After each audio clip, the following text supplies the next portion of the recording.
ಇರೋದಕ್ಕಿಂತ ಹೆಚ್ಚು ಬಲಿಜ ಮುಖ್ಯವಾಗಿರ್ತಕ್ಕಂಥ ಮುಖಂಡರು ನನ್ನ ಜೊತೆಯಲ್ಲೇ ಇರೋದು, ಅವ್ರ ಜೊತೆಯಲ್ಲಿ ಏನಿಲ್ಲ. ನೋಡಿದ್ದೀರಲ್ಲ ಯಾರ್ಯಾರು ಹೋಗಿದ್ರು ಅಂತ.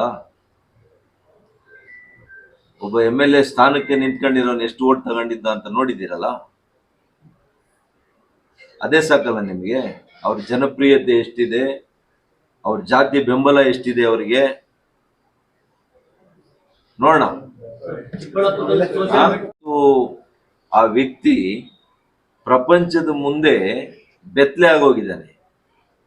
ಆ ಬೆತ್ತಲೆ ಆಗೋಗಿರೋದ್ರಿಂದ ಇವತ್ತು ಜಾತಿ ಆಶ್ರಯ ಪಡೀಲಿಕ್ಕೆ ಹೋಗಿದ್ದಾನೆ. ಪಡ್ಕೊಳ್ಳಿ, ಏನ್ ತೊಂದರೆ ಇಲ್ಲ. ನಾನು ಸುಮಾರು 20 ವರ್ಷಗಳಾಯ್ತು. ಈ 18-20 ವರ್ಷಗಳಲ್ಲಿ ಎಲ್ಲ ಸಮುದಾಯಗಳ ಜನರನ್ನ ಕೂಡ ನಾನು ಸ್ವಂತ ಸಹೋದರರಂತೆ ನಾನು ಇಲ್ಲಿ ನೋಡ್ಕೊಂಡಿದ್ದೆ. ಇವಾಗಲೂ ಹಂಗೆ ಇದ್ದಾರೆ. ಅವ್ರ ಜೊತೆಲಿ ಜಾತಿ ಶೀಲ್ಡ್ ಆಗಬಾರ್ದು. ಅದು ಯಾವುದೇ ಜಾತಿಯವನಾಗಲಿ, ಆ ಜಾತಿ ಹೇಳಿದ್ಯಾ? ನೀನು ಹೋಗಿ ಒಂದು ಸಮುದಾಯದವ್ರನ್ನ ಹೋಗಿ ನೀನು ಅವ್ರಿಗೆ ಅಪಮಾನ ಮಾಡು ಅಂತ ಹೇಳಿದ್ಯಾ? ಇವತ್ತು ನಾನು ಕೂಡ ಅಚಲವಾದಂತ ನಂಬಿಕೆ ಇಟ್ಕೊಂಡಿದ್ದೀನಿ ಕೈವಾರ ತಾತಯ್ಯನ ಸಮುದಾಯ. ಇವತ್ತು ಕೈವಾರ ತಾತಯ್ಯನವ್ರನ್ನ ಎಷ್ಟು ಆರಾಧನೆ ಮಾಡ್ತದೆ ಬಲಿಜ ಸಮುದಾಯ, ನಾನು ಕೂಡ ಅಷ್ಟೇ ಮಾಡ್ತೇನೆ. ಅವ್ರು ಯಾವ್ದಾದ್ರೂ ಒಂದು ವಿಚಾರಧಾರೆಯಲ್ಲಿ ಬಲಿಜ ಸಮುದಾಯದವ್ರು ಹೋಗಿ ಇನ್ನೊಂದು ಸಮುದಾಯದ ವಿರುದ್ಧ ಮಾತಾಡಿ ಅವ್ರಿಗೆ ನೀವು ಅಪಮಾನ ಮಾಡಿ ಅಂತ ಹೇಳ್ಕೊಟ್ಟಿದಾರ? ನಾನು ನೋಡಿದೆ. ಎಲ್ಲ ಸಂಘದ ಎಲ್ಲರೂ ಹೋಗಿಲ್ಲ, ಯಾರೋ ಕೆಲವರು ಬೆರಳೆಣಿಕೆಯಷ್ಟು ಜನ ಹೋಗಿದ್ದಾರೆ, ನಾನು ನೋಡಿದ್ದೀನಿ. ಅವರು ಹುಟ್ಟುಗುಣನೇ ಅದು. ನಾನು ನೋಡಿದ್ದೀನಿ ಯಾರ್ಯಾರು ಹೋಗಿದ್ದಾರೆ ಅಂತ, ಅವ್ರು ಮಾತನಾಡಿದ್ದು ನೋಡಿದ್ದೀನಿ. ಅವ್ರು ಯಾವ ಪಕ್ಷದಲ್ಲಿದ್ರು ಕೂಡ ಆ ಪಕ್ಷಕ್ಕೂ ನಿಷ್ಠೆ ಇಲ್ಲ, ಅವ್ರ ಜಾತಿಗೂ ನಿಷ್ಠೆ ಇಲ್ಲ, ಆ ವ್ಯಕ್ತಿತ್ವಕ್ಕೂ ನಿಷ್ಠೆ ಇಲ್ಲ. ಅಂತವ್ರೆ ಅಲ್ಲಿ ಹೋಗಿರೋದು ನೋಡಿದ್ದೀನಿ. ನೀವು ಇದ್ದೀರಿ, ಮಾಧ್ಯಮದವರು ಇದ್ದೀರಿ, ಅಧಿಕಾರಿಗಳಿದ್ದಾರೆ, ಜನ ಇದ್ದಾರೆ. ನಾನು ಯಾವಾಗ ಬಂದೆ ಎಲ್ಲ ಕೂಡ ಜನ ನೋಡಿದ್ದಾರೆ. ಇವತ್ತು 1 ತಿಂಗಳು it is two short A time. Karnataka ರಾಜ್ಯದಲ್ಲಿ ಬರ ಬಂದಿದೆ. ನಾನು ಇಷ್ಟು ಮಾತ್ರ ಹೇಳ್ತೀನಿ, ಈ ಬರ ಯಾವ ರೀತಿ ಅದನ್ನ ನಿರ್ವಹಣೆ ಮಾಡಬೇಕು, ಅದಕ್ಕೆ ವಿಶೇಷವಾಗಿರ್ತಕ್ಕಂಥ ಕ್ರಮಗಳನ್ನ ಈಗಾಗಲೇ ಮುನ್ನೆಚ್ಚರಿಕೆ ಕ್ರಮಗಳನ್ನ ತಗೋಬೇಕಾಗಿತ್ತು. ತಗೊಳ್ತಾ ಇರ್ತಕ್ಕಂಥದ್ದು ಸಾಲದು, ಮತ್ತು ಅವ್ರ ಪೂರ್ಣ ಪ್ರಮಾಣದ ಸರ್ಕಾರನೇ ಇಲ್ಲ. ಇವತ್ತು ನೋಡಿ, ಅವ್ರಿಗೆ ಕೃಷಿ ಸಚಿವರೇ ಇಲ್ಲ.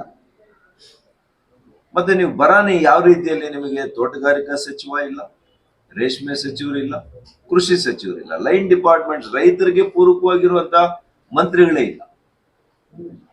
ಹಾಗಾಗಿ ಇದನ್ನ ನೀವು ತಕ್ಷಣ ನಿಮ್ಮ ಹೈಕಮಾಂಡ್ ಮಾತಾಡ್ತೀರಾ, ಯಾಕಂದ್ರೆ 1 ತಿಂಗಳು ಬಹಳ ದೀರ್ಘ ಕಾಲ ಆಯ್ತು.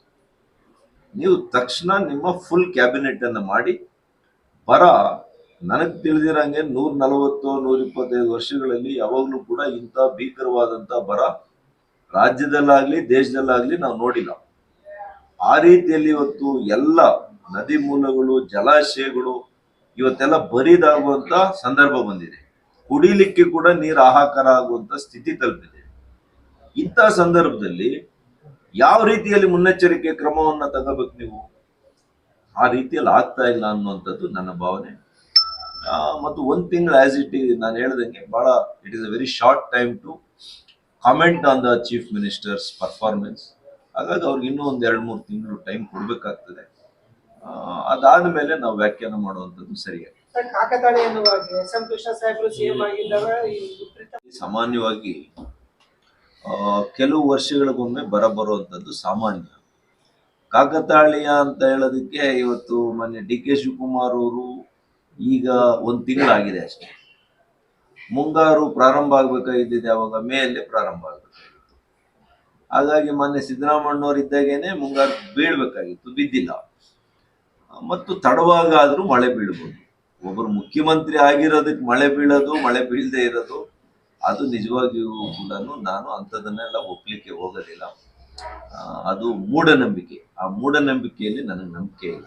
ಹಾಗಾಗಿ ನಾವೆಲ್ಲ ಕೂಡ ಜನರು, ಆದರೆ ಸರ್ಕಾರದ ಭಾಗವಾಗಿ ಮುಖ್ಯಮಂತ್ರಿಗಳಿಗೆ ಕೆಲವು ಕ್ರಮಗಳನ್ನು ತಗೊಳ್ಳೋಂಥದ್ದು ಅವರ ಒಂದು ಅಧೀನದಲ್ಲಿರುತ್ತೆ. ಅದನ್ನ ಅವರು ಪ್ರಾಮಾಣಿಕವಾಗಿ ವಸ್ತುನಿಷ್ಠವಾಗಿ ಅವ್ರು ಮಾಡ್ಬೇಕಾಗ್ತದೆ. ಅದು ಮಾಡಲಿ ಅಂತ ನಾನು ಸಲಹೆ ಕೊಡ್ತೇನೆ. ಅದೇ ರೀತಿ ನಾವೆಲ್ಲ ಕೂಡ ಇವತ್ತು ದೇವರಲ್ಲಿ ನಂಬಿಕೆ ಇಟ್ಟಿದ್ದೇವೆ, ವಿಜ್ಞಾನದಲ್ಲಿ ನಂಬಿಕೆ ಇದೆ. ಹಾಗಾಗಿ ಕರ್ನಾಟಕ ರಾಜ್ಯದಲ್ಲಿ ಯಾಕೆ ಮಳೆ ಬೀಳ್ತಾ ಇಲ್ಲ ಇದನ್ನೆಲ್ಲ ಕೂಡ ಅಧ್ಯಯನ ಕೂಡ ಮಾಡಬೇಕಾಗ್ತದೆ.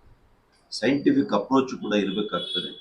ಮತ್ತು ಅದಕ್ಕೆ ಹೊಸ ಇವತ್ತು ವಿಜ್ಞಾನದ ಮೂಲಕ ಕ್ಲೌಡ್ ಸೀಡಿಂಗ್ ಅಂತ ಏನು ಹೇಳ್ತೀವಿ, ಆ ಕ್ಲೌಡ್ ಸೀಡಿಂಗಿನ ಸತ್ಯಾಸತ್ಯತೆಗಳು ಮತ್ತು ಅದರ ಪರಾಮರ್ಶೆ ಮಾಡಿ ದೀರ್ಘವಾದಂಥ ಸೈಂಟಿಫಿಕ್ ಆಗಿ ವೈಜ್ಞಾನಿಕವಾಗಿ ವೈಚಾರಿಕತೆಯಿಂದ ಸಭೆಗಳನ್ನು ಮಾಡಿ ಅದು ಸಾಧಕ ಬಾಧಕಗಳನ್ನು ನೋಡಿ ಕ್ಲೌಡ್ ಸೀಡಿಂಗ್ ಅನ್ನು ಕೂಡ ಈ ಸರ್ಕಾರ ಮಾಡಬೇಕು ಅಂತೇಳಿ ನಾನು ಆಗ್ರಹವನ್ನು ಮಾಡ್ತೀನಿ. ಯಾರು ಯಾವುದೇ ಪ್ರಭಾವವನ್ನು, ನಿಮಗೆ ರಾಜಕೀಯ ಪ್ರಭಾವ ಇದ್ರು, ಇವತ್ತು ರಾಜ್ಯ ಸರ್ಕಾರ ಕಾಂಗ್ರೆಸ್ ಸರ್ಕಾರ ಇದೆ, ಅವ್ರು ಯಾರೇ ನಿಮಗೆ ಒತ್ತಾಯ ಮಾಡಿದ್ರು ಕೂಡ BLOಗಳು ಯಾವುದೋ ಒಂದು ಚೌಲ್ಟ್ರಿಯಲ್ಲಿ ಕರೆಯೋದು, ಮಸೀದಿಯಲ್ಲಿ ಕರೆಯೋದು, ಇಲ್ಲ ಚರ್ಚಲ್ಲಿ ಕರೆಯೋದು, ಇಲ್ಲ ಟೆಂಪಲ್ ಅಲ್ಲಿ ಕರೆಯೋದು, ಇದು ಯಾವುದು ಕೂಡ ಆಗ್ಬಾರ್ದು. ಒಂದು ಕಚೇರಿಯಲ್ಲಿ ಕರೆಯುವಂಥದ್ದು ನೋ, ಅವ್ರ ಮನೆಗೆ ಹೋಗಿ. ಅನ್ಯ ಪಕ್ಷಗಳ BLAಗಳಿರ್ತಾರೆ, ಏನು ಭಾರತೀಯ ಜನತಾ ಪಕ್ಷದ ಪಾರ್ಟಿಯಿಂದ ಮಾತ್ರ BLAಗಳಿರಲ್ಲ. ಪ್ರತಿ ಬೂತ್ ಅಲ್ಲಿ ಕೂಡ ಕಾಂಗ್ರೆಸ್ ಇರುತ್ತೆ, ಜನತಾದಳ ಇರುತ್ತೆ, ಇನ್ಯಾವುದಾದ್ರೂ ಪಕ್ಷ ಇದ್ರೆ ಅದು ಇರುತ್ತೆ. ಅನ್ಯ ಪಕ್ಷಗಳ BLAಗಳಿರ್ತಾರೆ. ಇವರನ್ನ ನೀವು ಜೊತೆ ಕರ್ಕೊಂಡು ಹೋಗ್ಬೇಕು, BLO ಅವರು ಅಥವಾ BLAಗಳೆಲ್ಲ ಕೂಡ BLO ಜೊತೆಲಿ ಹೋಗಿ ಭೇಟಿ ಕೊಟ್ಟು ಏನ್ ಪ್ರಾಮಾಣಿಕವಾಗಿ ವೋಟರ್ ಲಿಸ್ಟ್ ಅಲ್ಲಿ ಇರಬೇಕಾಗಿರುವಂತವ್ರದ್ದು ಮಾತ್ರ ನೀವು ಆ ವೋಟರ್ ಲಿಸ್ಟ್ ಅಲ್ಲಿ ಸೇರಿಸಿ, ರಾಜಕೀಯ ಲಾಭಕ್ಕೋಸ್ಕರ ಪ್ರಜಾಪ್ರಭುತ್ವದ ವಿರೋಧಿ ಒಂದು ವ್ಯಕ್ತಿತ್ವವನ್ನ ಪ್ರದರ್ಶನ ಮಾಡಕ್ ಹೋಗ್ಬೇಡಿ, ಅಂತ ಕೃತ್ಯಗಳಲ್ಲಿ ಪಾಲ್ಗೊಳ್ಬೇಡಿ ಅಂತ ಹೇಳಿ ನಾನು ಮನವಿಯನ್ನು ಮಾಡ್ತೀನಿ. ಬಹಳ ದೊಡ್ಡ ಮಾತು. ನಾವೆಲ್ಲ ಪ್ರಧಾನ ಮಂತ್ರಿಗಳ ವಿವೇಚನೆಗೆ ಇರ್ತದೆ. ಪ್ರಧಾನ ಮಂತ್ರಿಗಳು ಅವ್ರು ಯಾವ ಸಂದರ್ಭಕ್ಕೆ ಅವರ ಎಕ್ಸ್ಪ್ಯಾನ್ಷನ್ ಅನ್ನಾಗಲಿ ರಿಷಫಲ್ ಅನ್ನಾಗಲಿ ಮಾಡಬೇಕು. ನಮ್ಮ ಪಕ್ಷದ ಉನ್ನತ ಮಟ್ಟದ ಮುಖಂಡರುಗಳು, ನಮ್ಮ NDA ಪಾರ್ಟ್ನರ್ಸ್ ಏನಿದ್ದಾರೆ ಆ ಮುಖಂಡರುಗಳು, ಪ್ರಧಾನಮಂತ್ರಿಗಳು ಅವರೆಲ್ಲ ಸೇರ್ಕೊಂಡು ಏನ್ ತೀರ್ಮಾನ ತಗೊಳ್ತಾರೆ. ಸಮುದಾಯಕ್ಕೆ ಅವಮಾನದಲ್ಲಿ weakest leader will go for the shelter of his caste. ಯಾರಿಗೆ ಅವನ ಮೇಲೆ ನಂಬಿಕೆ ಇಲ್ಲ, ಅವನ ಮೇಲೆ ನಂಬಿಕೆ ಇಲ್ಲ ಒಬ್ಬ ರಾಜಕಾರಣಿಗೆ, ಅವನೇನ್ ಮಾಡ್ತಾನೆ ಅಂದ್ರೆ ಅವನ ಜಾತಿಯ ಆಶ್ರಯ ಪಡ್ಕೊಳ್ತಾನೆ. ಯಾರಿಗೆ ಅವನ ಮೇಲೆ ವಿಶ್ವಾಸ ಇರುತ್ತೆ ಅವನು ಯಾವಾಗ್ಲೂ ಕೂಡ ಜಾತಿ ಆಶ್ರಯ ಪಡ್ಕೊಳ್ಳೋಣ, ಎಲ್ಲರ ಜೊತೆಯಲ್ಲಿ ಇರ್ತಾನೆ. ಇಷ್ಟೇ ವ್ಯತ್ಯಾಸ. ಸತೀಶ್ ಅವರನ್ನ ಪಕ್ಷದಿಂದ ಉಚ್ಚಾಟನೆ ಮಾಡಿದ್ದಾರೆ. ಯಾರು? ಹನುಮಂತಪ್ಪ ಮತ್ತೆ ಕಡಲಮನೆ ಸತೀಶ್ ಬಿಜೆಪಿ. ನಾನು ಅದು ಪಕ್ಷದ ಆಂತರಿಕ ವಿಚಾರ, ನಾನು ಪಕ್ಷದ ಮುಖಂಡರುಗಳಲ್ಲಿ ಮಾತಾಡ್ತಾ ಇದ್ದೀನಿ, ಎಲ್ಲ ಸರಿ ಹೋಗುತ್ತೆ.